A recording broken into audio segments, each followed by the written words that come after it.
weekend. The week was a little different than usual.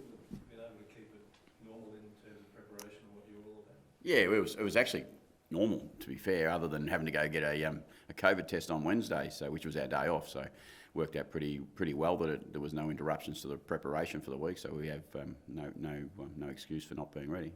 Selection one, Shane, did you have much of a debate about two ruckmen against Fremantle? Oh no, not so much. We feel like we've got the three talls in the front half as well. So I think that would just to do that we'd have to leave one of them out. And we like the way they're operating together. And we think, I've said this a number of times, we think they're going to keep getting better together. So keeping them together is important, but they still have to play well to stay in the side.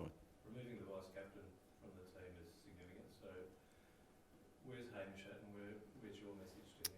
Yeah, it's pretty simple for Hamish. He's by his own feedback, is that he's been inconsistent with the way he's been able to play. I've said this to him. He's had some highlights in most games, but he's also, he's had some stuff that he would like to be better at and more consistent at. And I think great signs that Hamish knows exactly where he's at. He's embracing the opportunity to go back and play in the Magpies and and get himself back into some good form, because he's a pretty important part of our team, and we'd like to think that it won't take him long to get back into some form. Has he found it difficult with his body as well? No, I think his body's been pretty good. I mean, there's no doubt. I mean, we all know Hamish has had a history of challenges with his body, but they've been pretty good since he done his knee. Really, so he's been pretty consistent with being able to what his training program looks like and that. So I think for him, it's just around getting a good feel of the footy and making sure he gets some confidence back in himself. He spoke pretty openly on radio yesterday about his mental side of things at the moment. I mean, what can you do as a coach to help him through that? Yeah, my biggest opportunity to help Hamish is to be there for him, to care for him, and to show him great support when we need to. And I'll always do that with all of my players, regardless of whether they're a leadership player or they're they're in their first or second year. I think it's what you should do as a coach. And the thing is that we know that Hamish is openly talking about that it's challenging him, and that's when we need to support him. But also sometimes the supporting of them is to give them a bit of a break and to take away some of the pressure. And I think you'll see, even at training, I think this week I've seen a bit more of a relieved Hamish when he just went out and had a bit of a kick and a catch, to be honest. And hopefully today he does the same thing. Is there more midfield minutes for Connor Rosie this week? Oh, there should be, but there'll be a balance. What we are lucky with, we've got a number of players that can play through the midfield. When you talk about Connor, when you talk about Robbie, when you talk about Pal Pepper, Houston, all those sort of people, and Drew, Wines, Boak, Farrell, there's a lot that can get some minutes in there, and sometimes it's around how we're playing on the day, how the person's playing on the day, but we expect that Connor will only grow his midfield minutes as this season progresses. Does he need it, in the sense that you can get lost at half forward and sometimes just going into that midfield No, I think generate something new for him? I think that the problem we have at half forward is we view the role, it's a challenging role to play. Some weeks it can be hard when the team's not perhaps at its absolute best. Connor makes us a better team, and he'll make us a better team whether he's at half forward or on ball. He's a pretty exciting player still. How's his body? I guess, has he got any issues with the foot? Nothing. Injuries? No, he's got nothing wrong with him. He's 100% fit and ready to go. That's why we made some decisions early in the year. I think there's a fascination around it. He's a little bit down on his own form. Let's just go a bit steady. He's a pretty good player. Seems like Freo are pretty similar to Collingwood in a bit of how they structure things in their game plan. How much do you look at last week's game to prepare for this week's game compared to usual, perhaps? I think the good thing about that question is there's some clear teams in the competition who play something similar, and I think you're right that Freo are a bit similar to Collingwood. I mean, Justin Longmuir was at Collingwood and probably he had a fair bit to say with their defensive stuff there, so it looks similar. We expect it'll be similar, but they've got some real weapons, around the ball. Clearly there's a couple of people out there, Fife in particular and Mundy, who are just outstanding players and great leaders, and then they've got this group of young mids who are really emerging. Darcy's a good ruckman. They're in pretty good form, I reckon, as a football team, and I think they're growing. They're one of the sides who I look at and go, yeah, they're heading the right way. So just how Bass told us on Monday that you guys tried something in the warm-up to try and kick the boys into gear for a fast start. It didn't work. Clearly not. No, we didn't change much. We just look around and see where the opportunities are, and we do that every week. And particularly when you're playing at 4:50 on Sunday afternoon, it's also another challenge for you, because it's a long wait for our players. But our players are professional. They just need to turn up and be ready to play. Look, we'll be okay. we won't mess around with too much. We know what works for us. It's been pretty consistent. The outcomes have been pretty consistent for us over a good period of time. We'll stick with what we know. Ken, 7-3 would seem a pretty good record. You reckon? You admit that it's good, not great, as what form's all about.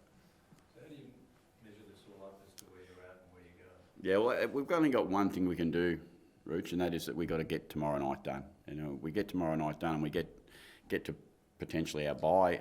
You know, we go 8-3. It's a challenging competition that we play in, and I know people go, oh, well, you shouldn't accept it being, you know, you've had some poor performances or you've had some great performances. It's just what this competition does. We'll assess from there, we'll improve and we'll get better again as the season continues. It's not a bad spot to be at, but 100% right. We've been a good side, we haven't been a great side. So what's more challenging, narrowing the gap between good and great, or just finding the way to be great all the time? No, I think it's a challenge to close that gap, and you know, for every side, it's trying to get where we're trying to be. We look at the sides who have done it in the past, and Richmond's a perfect example. They've been able to do it, and it took them a while to get there. Once they got there, they've been able to stay there for a good period of time. So hopefully that's what we're trying to do. I'm sure that's what other clubs. It's like the two clubs last night are trying to do. Melbourne and Bulldogs. It's like we're talking about Fremantle. That's what they're trying to do. Sydney, they're all trying to do it. We're all trying to chase the same result, and it's a pretty tough competition to chase it in. Start of the year, Kenny, would you have taken 8-3 heading into the bye? Yeah, ever the optimist, I would have said 11-0 would have been fantastic. But yeah, I mean, I've been in the game too long. I know 8-3 is a good return if you can get there. We're 7-3 now. It's a really big game for us to get to 8-3, and if we can do that, yeah, we would go to the halfway mark. Not satisfied, but knowing that we've done a fair job to get to that point. How are you finding the midfield mix at the moment, especially the support that Ollie and Trav are getting in there? The support that they're getting? Yeah, from like, you know, the guys like Sam, Willem, you know. Yeah, I think they've been getting good support. I think Ollie and Trav have had pretty strong seasons up to this point, and I think that Willem's remarkable, really. He's come in and played every game. He's going to play 11 straight up to half time, up to halfway of the year. It's, you know, at the start of the year, if you had said Drew he was going to play 11, I'd be, gee, that's a pretty good return for a bloke that's missed a lot of footy. And then the support that's been coming from the other boys has been pretty consistent, you know, whether that be Robbie, whether that be Sam Pepper, whether that be, as you said, Connor Rosie, you know, and all the other players that we push through that area of the ground. I think we've, you know, we've got good support around there, but as you know, it's about playing well each week. Well, you wave Fremantle throw around a fair bit of handball. Is that something you're working on this week to see how you can cut them off? Okay, again, it's like you know, it wasn't that long ago we played the Bulldogs, and they're the absolute best at throwing the handball around, and it challenged us on that night. Yeah, and that's always a challenge. We'd like to think we can use the ball by hand pretty well too, but you know, typically turns out on the night who's got composure with the ball inside, and you know what your shape on the outside does look like, because your shape on the outside can be wasted if you're not controlling the ball from the inside. If you've got heat on the inside, you're going to be okay. But you know, there's a challenge. It's quality teams that you come up against week in, week out, and the midfielders are always in every team are always pretty talented. Have you got any indication of how things might look after this week, given the whole Melbourne situation? No, we don't. No, we don't. And as we've done for the last 18 months, like the competition's done, we'll be ready for whatever comes our way. We'll embrace the opportunity to play whenever that time is. But we just want the footy season to continue, and as everyone does who watches it, I think it's great for the community, and you know, particularly with what goes on at the moment again in Melbourne. We just want to be getting footy out and getting it played well, and wherever that is, whenever that is, we'll be there, and we'll be there with a smile. Given the uncertainty, have your boys got a few days off and they allowed to potentially go?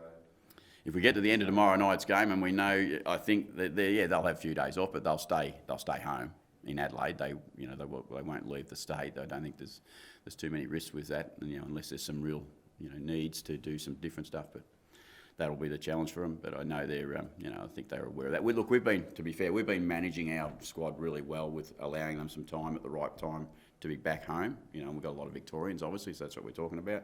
We had some that were back there last week, and you know, we brought them back early, but we've been able to manage the squad pretty well, knowing, even though it's a bye coming up, you just don't want 40 blokes to take off and go to whole hots of different spots, because it can be a bit out of your control. Given everything that's happened this week, as a coach, would you like to see the club go more charter planes if you go into away trips, or, you know, or are you happy with? I think it's 100% clear that that's what we should be able to do. We should do if we can do.